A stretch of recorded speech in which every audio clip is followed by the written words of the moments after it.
રાજકોટમાં બાબા બાગેશ્વર ઉર્ફે ધીરેન્દ્ર શાસ્ત્રીની ત્રિદિવસીય હનુમંત કથાને લઈને માહોલ ગરમાયો છે। એક તરફ બાબાનો જોરદાર વિરોધ થઈ રહ્યો છે તો બીજી તરફ તેમના સમર્થકો પણ મેદાને આવ્યા છે। કથાના બીજા દિવસે બાબા બાગેશ્વરે પત્રકાર પરિષદ યોજીને સનાતન ધર્મને લઈને મોટું નિવેદન આપ્યું। બાબાએ પ્રહાર કરતા કહ્યું કે લવ જેહાદ અને લેન્ડ જેહાદ બાદ હવે દેશમાં ફ્રેન્ડ જેહાદ શરૂ થયું છે। એટલું જ નહીં, આજના ટેકનોલોજીના યુગમાં તેમણે આર્ટિફિશિયલ ઇન્ટેલિજન્સ સામે HI એટલે કે હિન્દુ ઇન્ટેલિજન્સની જરૂરિયાત હોવાનું જણાવી નવો વિવાદ છેડ્યો છે। સાથે જ તેમણે અમીર હિન્દુઓને અપીલ કરી છે કે તેઓ ગરીબ હિન્દુઓને બને તેટલી વધુ રોજગારી આપી તેમની મદદ કરે।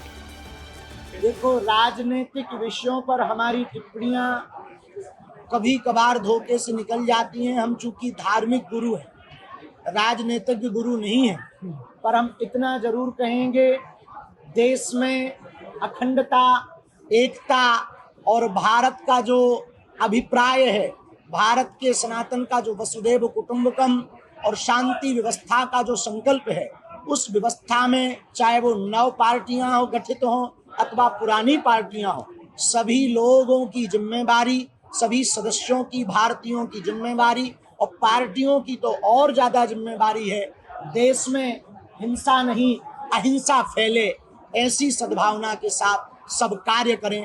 ये हम धर्मगुरु होने के नाते सुझाव दे सकते हैं। भारत में फूट जिहाद, मूत्र जिहाद, लैंड जिहाद, लव जिहाद के बाद एक नया जिहाद का इजाफ हुआ है जिसका नाम है फ्रेंड जिहाद। जो उत्तर प्रदेश की सूर्या की घटना हुई है, सूर्या नाम के बालक की, वो दोस्ती जिहाद था। गुजरात का दक्षिण गुजरात भी वर्तमान में धर्मांतरण और लव जिहाद से बहुत ग्रसित है। पूरे भारतवर्ष में हम इसके लिए कार्य कर रहे हैं, इसीलिए लगातार धाम को, सनातन को और हम संतों को टारगेट किया जाता है। लेकिन हम यही कहेंगे, बहुत ही जल्दी दक्षिण गुजरात में हम आयोजन करेंगे घर वापसी के लिए। भारत को आर्टिफिशियल इंटेलिजेंस के बाद हिंदुत्व इंटेलिजेंस की आवश्यकता है। हिंदुत्व इंटेलिजेंस में हिंदू, गरीब हिंदुओं का अमीर हिंदू सपोर्ट करें। HI का मतलब है हिंदुओं को वर्क ज़्यादा दें, हिंदू बेरोजगार ना रहें और बड़े अमीर हिंदू, फैक्ट्री वाले हिंदू गरीब हिंदुओं को रोजगार देने के लिए सदप्रेरणा दें। जातियों से ऊपर उठकर हिंदू एकता के संकल्प को पूर्ण करें और देश में अनेकता में एकता की संप्रभुता को फैलाने का प्रयत्न करें। यही AI के बाद HI का महत्व है। બીજી તરફ બાબાના આ દરબાર વચ્ચે રાજકોટના સામાજિક અને સહકારી આગેવાન પુરુષોત્તમ પીપળિયાએ સોશિયલ મીડિયા પર વધુ એક પોસ્ટ વાયરલ કરીને વિવાદનો મધપૂડો છંછેડ્યો છે। પીપળિયાએ બાબાનું નામ લીધા વિના આકરા પ્રહારો કરતા ફેસબુક પર લખ્યું છે કે લોકમેળામાં પ્રાણીઓ પણ ટોળામાંથી રાડો ઘડિયાળ કોણે પહેરી છે તે શોધી કાઢે છે। તે માત્ર એક ટ્રિક અને જાદુગરી છે, કોઈ ઈશ્વરીય કૃપા નથી। તેમની આ પોસ્ટ સોશિયલ મીડિયા પર ભારે વાયરલ થઈ રહી છે।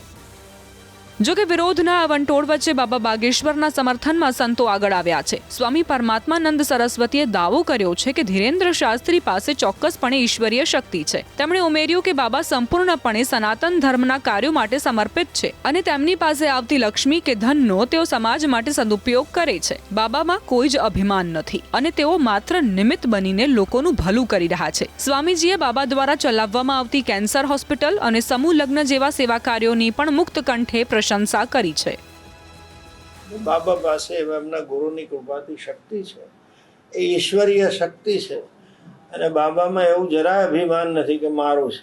એમને પણ એ સભાનતા છે કે ઈશ્વરની કૃપાથી, બાગેશ્વર ધામની કૃપાથી હું કરું છું અને એ શક્તિને લીધે જેનું સારું થાય છે, લોકો સહાય કરે છે, એ લક્ષ્મીને સદકર્મમાં વાપરે છે। અત્યારે 400 કરોડની આમના જેવો જ કેન્સર હોસ્પિટલનો પ્રોજેક્ટ ચલાવી રહ્યા છે। કેટલી કન્યાઓ ગરીબની કરિયાવર આપીને લગ્ન કરાવે છે, એટલે સમાજમાં સારું થાય છે અને એમને એ સભાનતા છે કે આ મારું નથી, ઈશ્વરની કૃપાથી છે। જે ગીતામાં કહ્યું છે, નિમિત્ત માત્રમ ભવ સવ્ય સાચી, એ ભાવના છે।